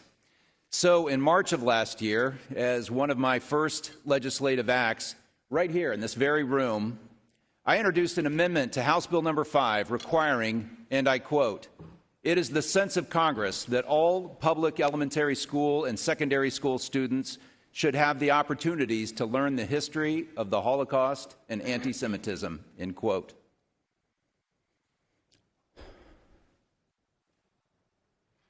All that is needed for evil to prevail is for good people to do nothing. And 7 months before the horrific events on October 7th, this committee had the opportunity to speak up and take steps to prevent the growth and spread of anti-Semitism by educating our children. But every single one of my Democrat colleagues voted against that amendment. Every single one. And we submit to the voting results for the record. And now, out of the other sides of their mouths, they pretend to be outraged, yet they do nothing. On October 7th, Hamas announced that it was open season on Jews in Israel. Mr. Banks, kids in your school district got the idea that it was okay to have open season on Jews in New York City public schools. Instead of a reduction in anti-Semitic events in your schools in the wake of this profound immorality of a Holocaust-like massacre of Jews, we've seen an explosion of shocking anti-Semitic events. Mr. Banks, now you say that you're leaning in on combating anti-Semitism. Have the episodes of rape and murder of October 7th been presented to your students of examples of Jew hatred? Absolutely. The heinous events on October 7th, anti-Semitic, and they have been taught now in our schools and are continuing to be taught across many of our schools. Is the former principal at Hillcrest still drawing a salary from New York City Public Schools today? Yes, he is. I'm sorry, can you say that again? I said, yes, he is. You are still paying he is no longer the former principal of the school. How can Jewish students feel safe at New York City Public Schools when you can't even manage to terminate the principal of Open Season on Jews High School, or even endorse suspension of student harassments? How can Jewish students go to school knowing that he is still on your payroll, sir? I know whose payroll it is, sir. And it's not Open Season on Jews School. It's called Hillcrest High School. That's the name of the school. And at that school, we considered his leadership not strong enough to be the leader in that school. Wow, but he can still strong enough to participate in your school district? He's still strong enough to be on your payroll? As the leader of that school. Is he still strong enough a leader to be on your payroll, sir? Every one of the employees. Is that what you're saying? You're endorsing him to continue on your payroll because he has the moral authority to lead students within our system. Is that what you're saying, That's Mr. Banks? What I said is That's what I just you're said. saying. You're saying that he still has the moral authority. I did not say that. That's what you said. That is what I'm asking you. You're justifying his continued employment. That's how and you I'm interpret trying to it. challenge. How can that be? Every employee who works in our schools has due process rights, sir. Due process. We do not have the authority to just because I disagree to just terminate someone. Crimes. That's not the way that it works in our school system. There are egregious crimes that have been committed under your watch. I want to give you the opportunity, we have 1 minute remaining, to speak directly to the parents of Jewish students in New York City. Think of this, as Jewish parents walk their children to school tomorrow morning, what can we say? What should they say to their children to allay their children's fears? How should they reassure their children that this anti-Semitic nightmare in your school, sir, has come to an end? Please. I speak to Jewish parents on a Please, speak to them now. I'm speaking Cameras to them are rolling right here. Speak to them now. I speak to Jewish teachers and parents and families and what do you every say? Single And what day. do you say? And what I say to them is that we do everything we can to ensure that your child or that you, even as a teacher, are going to be safe in our schools. We don't always get it right. Part of the reason that happened at Hillcrest High School was what I considered a lack of proper supervision in that school. That's why the principal was removed from the school. So the teachers in that school are not unsafe. We removed the leader of the My school. time has expired. I doubt very much that they're comforted that this nightmare is over under your leadership. I'm sorry you feel that way. Let's go to the great state of Connecticut, where Representative Hayes is recognized for 5 minutes. Thank you, and thank you to our witnesses for being here today to testify. I would just like to say that I agree with my colleague that those who have committed egregious crimes should not have the moral authority to lead a school or a nation. Also, as an educator, I don't know what people think it is that teachers do. I don't know what people think it is that teachers inside of a classroom or people who choose this as a profession do. I acknowledge and recognize that there's been an unprecedented rise in anti-Semitism in our K-12 schools. And we have had multiple hearings on this committee and in this full committee on anti-Semitism. But as an educator, I remind you that we have to teach children that all forms of hate are unacceptable. I listened to my colleague go down the list of all of the things we deal with, that teachers deal with in schools, and I can remember, the only parallel I have is I'm not in the classroom right now, but I remember after September 11th going to my department head and saying, we need some professional development on the Muslim experience. I need to be able to support our students and make sure that other students understand their perspective. We had parents come in describing this is what this holiday means. We had students come in saying this is why I wear a hijab. Really doing a deep dive and helping students to understand the background and perspective of their peers. we're doing a disservice to students if we are not teaching them about the backgrounds and perspectives of all people. And teachers have the impossible job of bringing students together from different races, religions, ethnicities, socioeconomic backgrounds into one classroom and creating a space where all students feel safe. I really hope that on this committee that we spend some time really looking at these intersections between what is happening in our classroom so that kids, it's a lot harder to hate someone that you know. It's a lot harder to diminish or devalue someone's experience when you know what it means or why a person practices a certain religion or whatever. According to research conducted by the ADL Center on Anti-Semitism Research, there's a direct relationship between deficiencies in Holocaust education and heightened prejudicial anti-Semitic beliefs. Ms. Silvestre, in your testimony, you mentioned that your district is taking affirmative steps to address anti-Semitism and other forms of hate by enhancing the curriculum for K-12 students to expand on topics related to the Jewish experience. Can you tell us a little bit about what your district has done to enhance the curriculum, and additionally why you believe the teaching of this education is important? And before you answer, I just want to add one thing about the comment about members of this committee not voting for, Congress doesn't set curriculum. You do. So can you let us know what you've done to make sure that students understand the Jewish experience? Yes. Curriculum, teaching and learning is the bread and butter of what we know how to do well. We have been looking to have our social studies curriculum better reflect our student population, and we have enhanced our Jewish experience education, starting going younger, going into the elementary grades, training teachers so that they could implement Holocaust education in 6th grade, training, as I mentioned in my statement, for the first time we're having hate bias training starting this summer for all staff, 25,000 employees in our school system. Do you think it would be important for students to understand why a statement like "from the river to the sea, Palestine will be free" could be harmful to some of their peers, or why displaying a map in a classroom that does not have the state of Israel could be hurtful and anti-Semitic to their friends, because that's what kids are, their friends around them?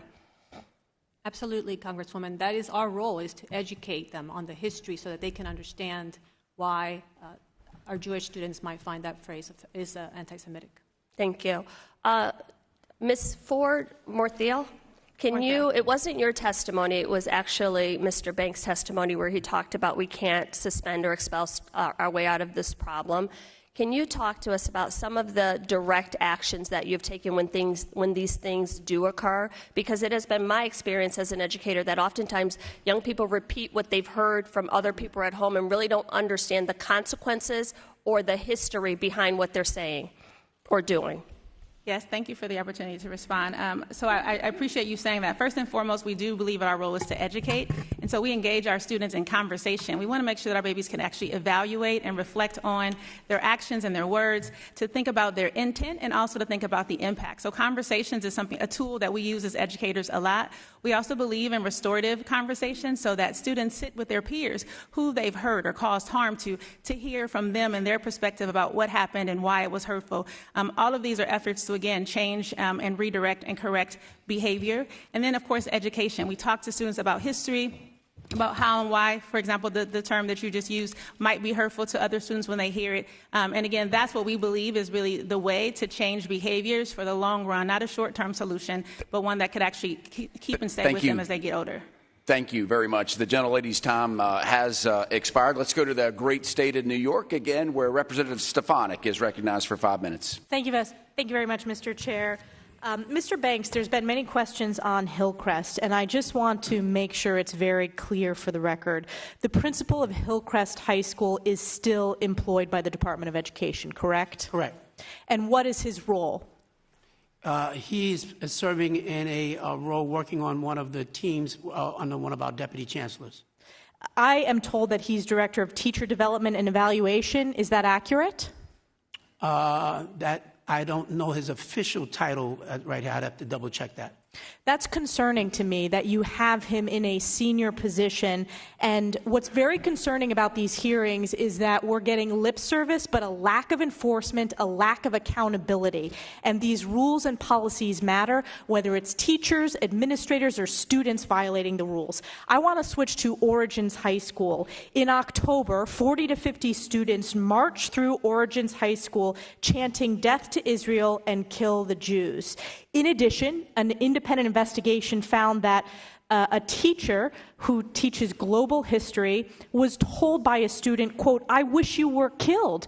Another student called her, quote, "a dirty Jew," and the student said he wished Hitler could have hit more Jews, including her. What disciplinary actions have been taken against those students who chanted "Death to Israel" at Origins High School and against the student who harassed with anti-Semitic slurs that teacher? Two things. First of all, when we have done our investigation, we have found no evidence that there was any movement through the hall saying "death to the Jews." We looked at, and I treat that very, very seriously.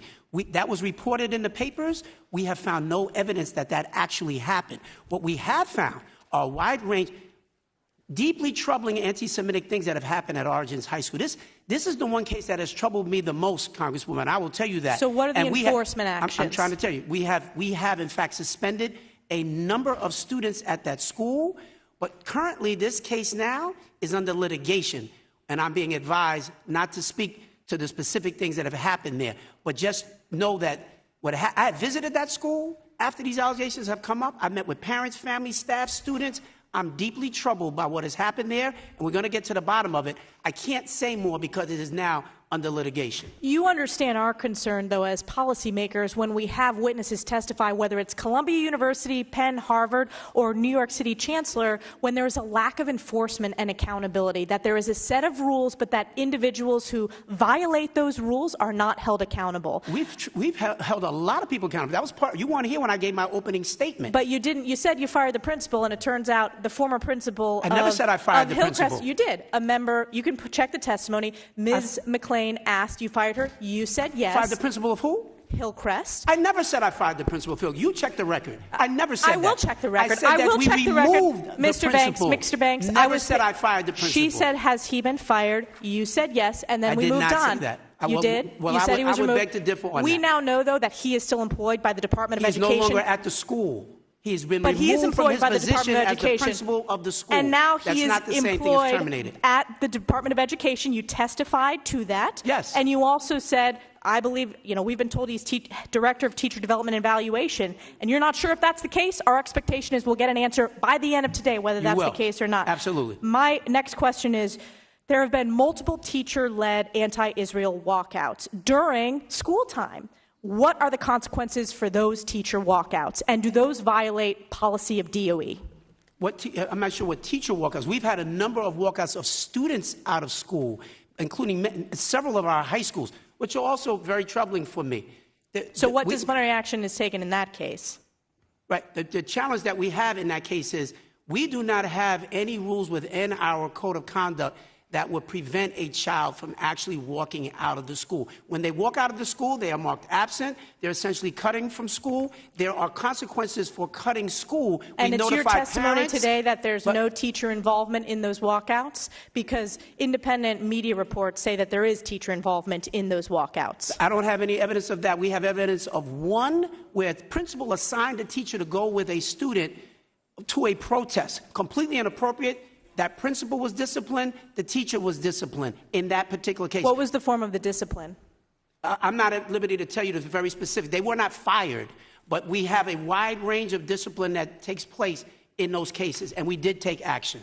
And my last question is, you had a teacher at Gotham Tech High School in Queens, and you've spoken out publicly against this. He posted images of a Hamas paraglider to his social media, repeatedly refers to so-called Israel. Again, this is highlighting a Hamas paraglider who slaughtered Jews. We all have seen the horrific footage, who cooked babies. These are terrorists. Horrible. What disciplinary action has taken against this teacher? Again, action was taken. First of all, I want to just say, I think what that employee did, absolutely disgusting.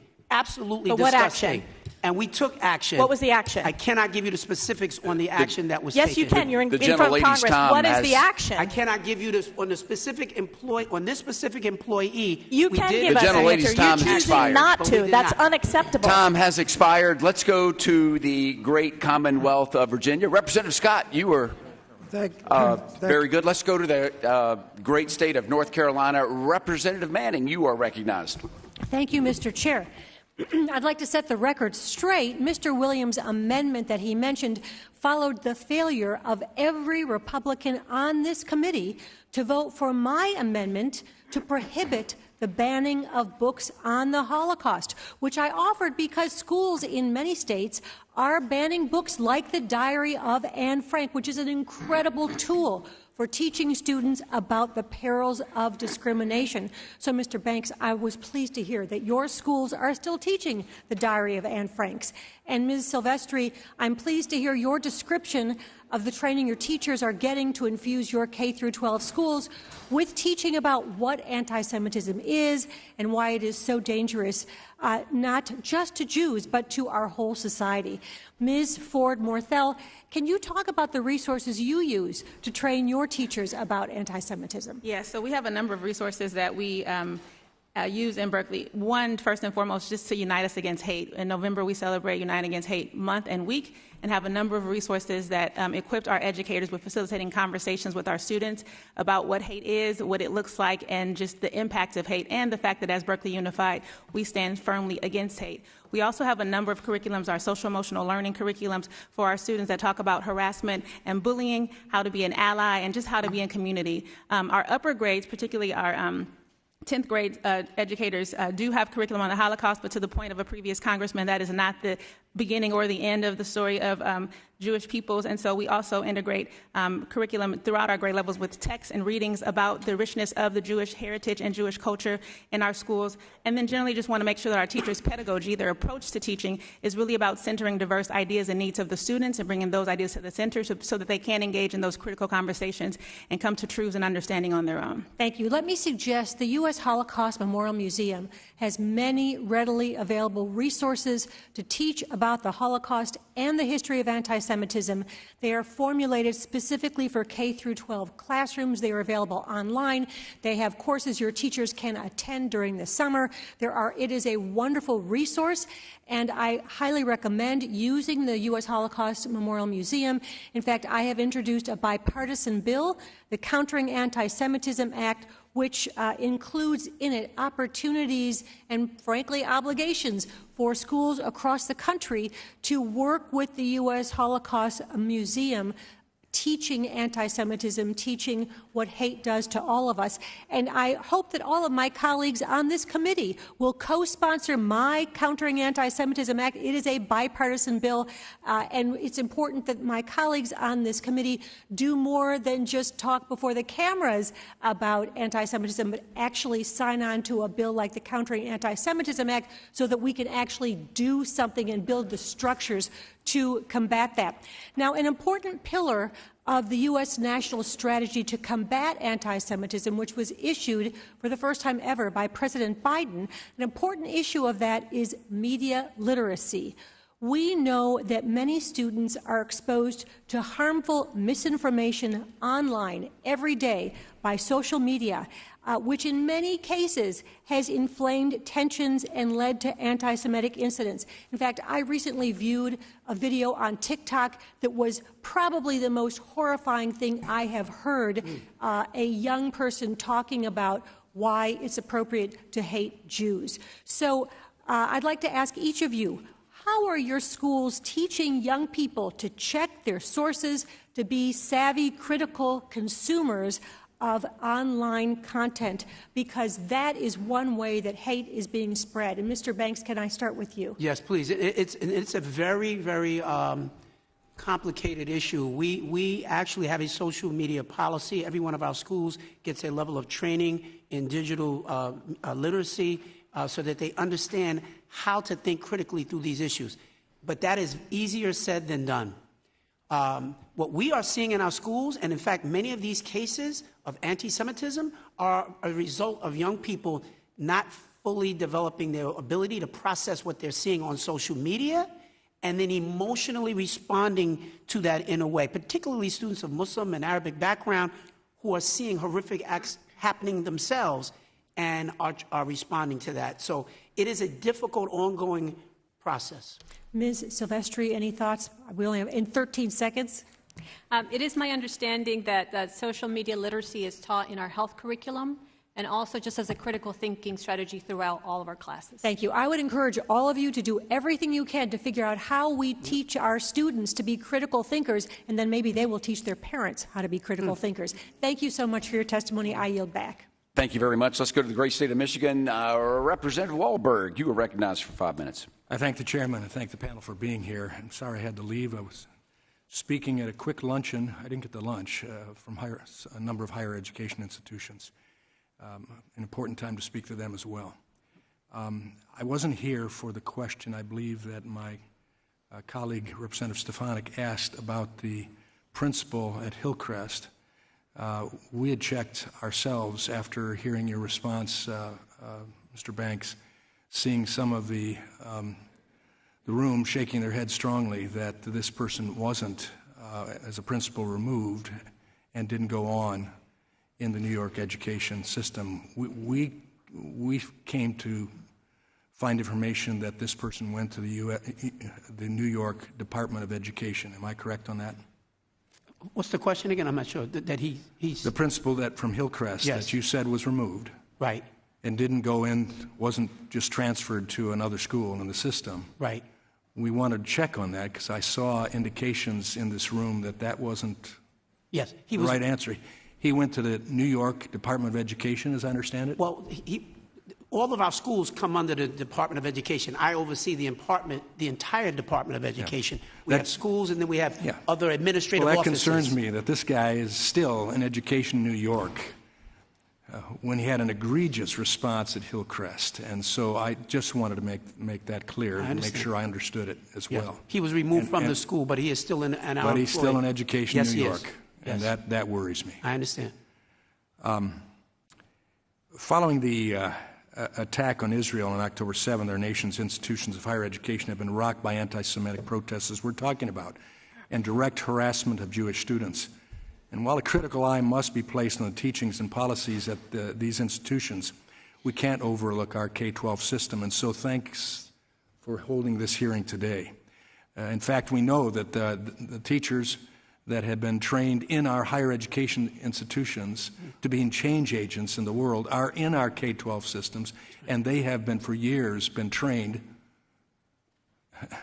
to be anti-Semitic themselves. Critical theories that they've been trained in, oppressor and oppression, and important as well, anti-American. So it's a challenge that we have to look in our K-12 system. It's during this developmental phase that students start to grasp the difference between right and wrong and critically begin to realize that other people have their own feelings that might not match theirs. If we fail students at this scholastic phase, then it's no wonder we're seeing the level of intolerance and violent rhetoric later in their studies and even in our K-12 system. I recently met with educators who have used the Morse Life Holocaust learning experience to help educate their students about the realities of the Holocaust and anti-Semitism history, and I encourage our institutions to look into that training. I'd like to pose for our educators in the room just this one question and answer as briefly as possible. What have you done specifically to teach critical thinking in classrooms and promote reason and the underpinnings of moral and civil behaviors that mitigate hate? And I guess I'll start, because I have a W for name, I'll start at the end of the table first. Ms. Ford Morthel. Thank you, Congressman. So this is something that we integrate in our instruction starting from the youngest of grades. First of all, we engage our students in open-ended questions and prompts that allow them to bring their ideas to the table, and then we share information with them as well, but we are not a direct teach type of organization, and so that is one way that we facilitate and actually build our students' muscle to be critical thinkers and critically engaged. We have norms in our classroom. For example, we talk to our students about being present, being respectful, being brave, being open and being aware to different perspectives, being flexible and being sensitive. So it's a muscle that they build throughout their grades in Berkeley Unified School District. And of course, we teach them to be critical consumers and evaluate and analyze the information that's coming to them through a number of perspectives so that ultimately, again, they can make decisions on their own. We'll hope we'll see the impact of that in an exemplary way. So, Ms. Silvestre.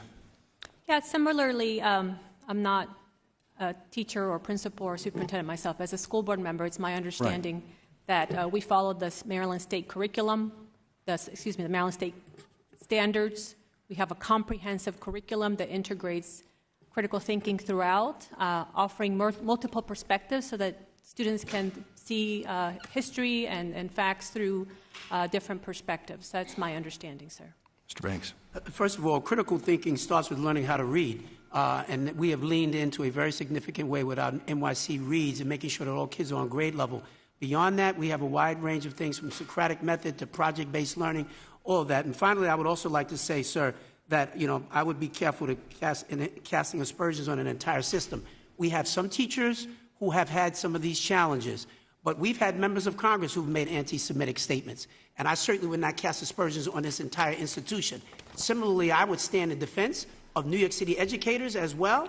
We have some, and when we see they rears its head, we deal with it. Well, I would stand with you on that, but I also think that the gentleman's time has expired. expired. The gentleman's time has expired, and now we go to the great Commonwealth of Virginia. Representative Scott, you're recognized for 5 minutes. Thank you, Mr. Chairman. Mr. Chairman, earlier in the hearing, a gentleman from New York raised questions about the this side of the aisle in terms of our commitment to fight anti-Semitism. I just remind him, after it was pointed out, the context of his, because we voted against his amendment, the context of that amendment was pointed out, but also after the UVA alt-right rally, we asked for hearings on anti-Semitism and couldn't get it, and we've also been unable to get any hearings on other forms of hate. And I'd ask Chancellor Banks, do you deal with other forms of hate other than anti-Semitism, like homophobia, racism? Do transgender students have a right to be safe in school? Can you talk about other forms of hate? Yeah, and hate rears its head every single day. And as a black man who's had to deal with, my people with a history of racism in America as well, this is something that is ever present. But as the chancellor of the New York City Public Schools, the work that we see, the aspersions that are cast against the LGBTQ community, the aspersions that are cast against Asian Americans, homosexuals, there's no end to this scourge of hate. And so that's why I say anti-Semitism doesn't simply affect Jews. Anti-Semitism affects all of us, particularly all people of goodwill. And so I stand up not only against anti-Semitism, I stand up against Islamophobia and all other forms of hate. You can't put them in silos. That's not the way that we can be responsible about how we are going to approach this. We have to deal with all forms of hate. The whole world lives in New York City. And I have a responsibility to be the champion and the chancellor for everybody.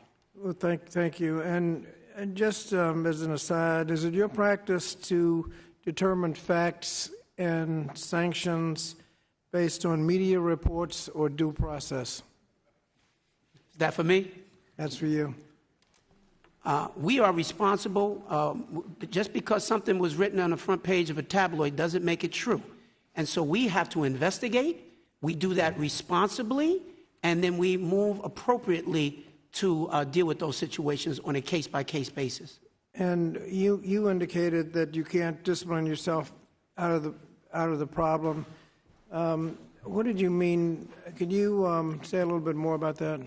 Yeah, what I mean is that ultimately, if we really care about solving for anti-Semitism, and I believe this deeply, it's not about having gotcha moments. It's about teaching. You have to raise the consciousness of young people. And the challenge we have as a system is that we do have some adults who bring their own bias into the classroom. And we've got to figure out how do we unpack all of it at the same time. But the ultimate answer for anti-Semitism is to teach, to expose young people to the Jewish community so that they understand our common humanity. And I would certainly ask that the my colleagues from across the nation, and I would call on Congress, quite frankly, to put the call out to action, to bring us together, to talk about how we solve for this. This convening for too many people across America in education feels like the ultimate gotcha moment. It doesn't sound like people who are actually trying to solve for something that I believe we should be doing everything we can to solve for. Thank you. Mr. Sykes, we haven't heard anything about the context of any of these events, the seriousness of the problem, whether there's anti-Semitism or a comment on the position on the war in Gaza. Can you say another word about why it's so hard to determine whether or not expressions are protected under the First Amendment or a violation of the criminal code or a violation of Title VI or campus policy? Yes, Congressman, these are all situations that are evaluated based on the totality of the circumstances. There are words that we might agree here that we all agree are offensive, but we also can understand that certain words depend on how they're used, when they're used, to whom they're used, how often they are used, and all of those are relevant to determining whether speech is protected or creating a hostile educational environment. And if I might, I meant just to add on to the question about how do we promote critical thinking and exposure to a variety of ideas. One of the things that we are doing at the ACLU is fighting back against bans on inclusive education. This was started by an executive order by the former president and has now been copied and pasted in multiple states. 18 million Americans now live under an education gag order where certain ideas are being prohibited from classrooms. So this is the epitome of trying to crack down on critical thinking, and so we think that this legitimate threat to free speech and free inquiry needs to be addressed urgently as well.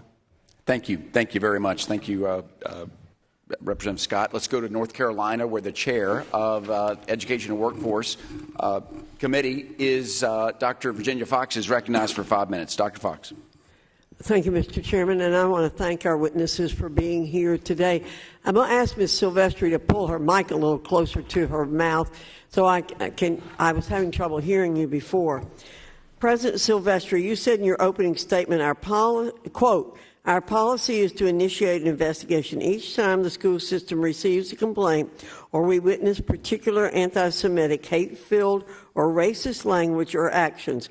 On average, how long does each anti-Semitism investigation take?"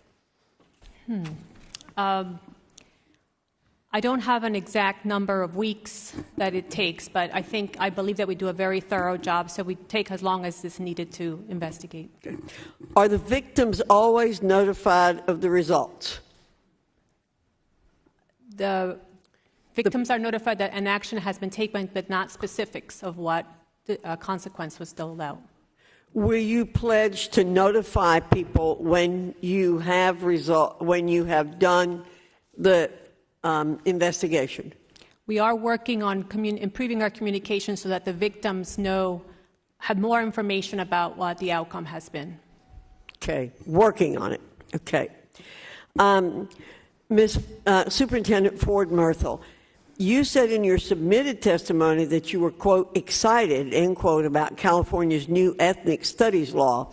However, we've heard from Jewish families who are concerned that Berkeley's curriculum presents a slanted perspective of the Israeli-Palestine conflict. For example, the curriculum teaches that the war's consequences for Palestine are, quote, no water, no food, no electricity, end quote.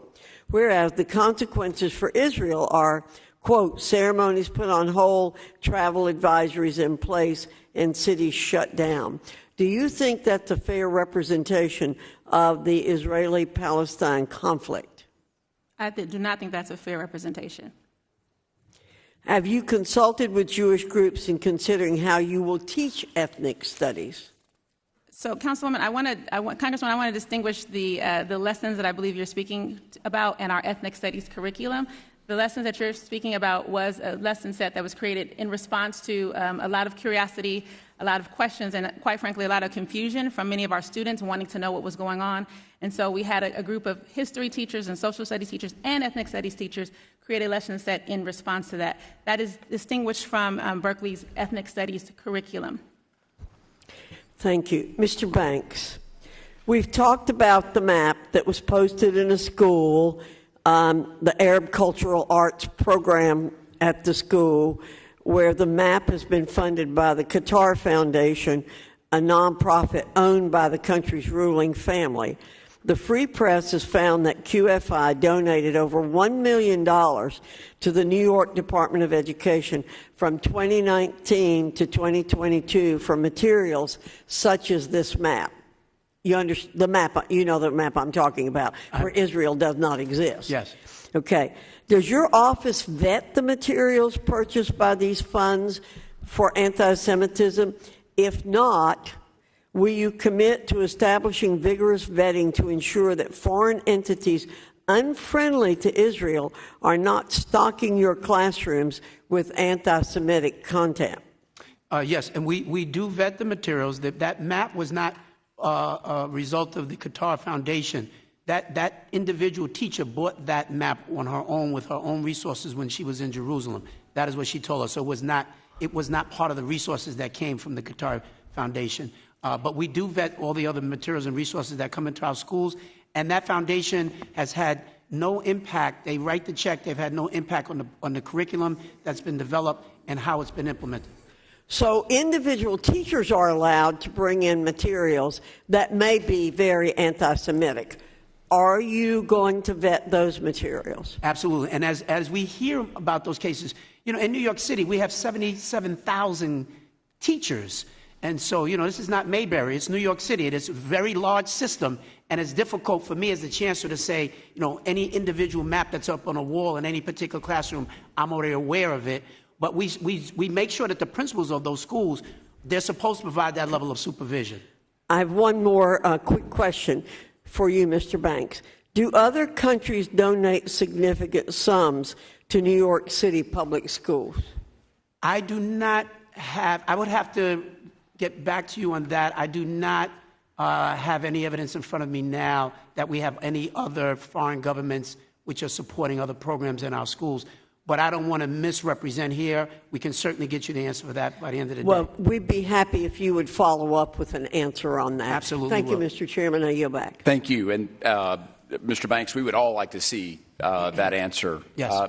We are nearing the end of our committee. Ladies and gentlemen, thank you for your thank you for being great audience members, and we just have to have closing statements, and I'll yield to Ranking Member Bonamici for her closing thoughts. Thank you very much, Mr. Chairman, and thank you to the witnesses for being here today and for your work. I do want to note, Mr. Chairman, that the witnesses today are from what might be considered blue states. And I do want to introduce into the record articles that discuss instances of anti-Semitism in Florida, Texas, and Alabama. So that's in the record as well. Without objection.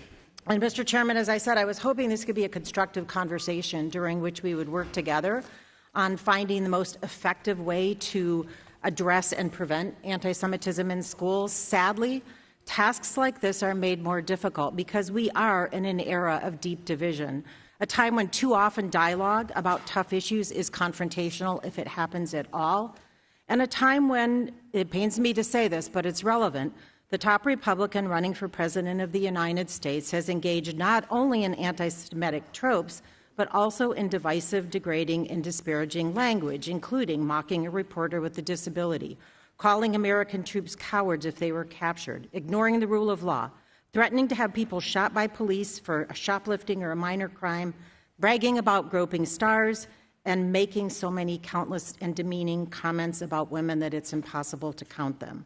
I could go on, but my point is, sadly, there has been a tone set at the top that seems to tolerate disrespect for others, a tone that hurts not just us as a legislative body, but as a nation.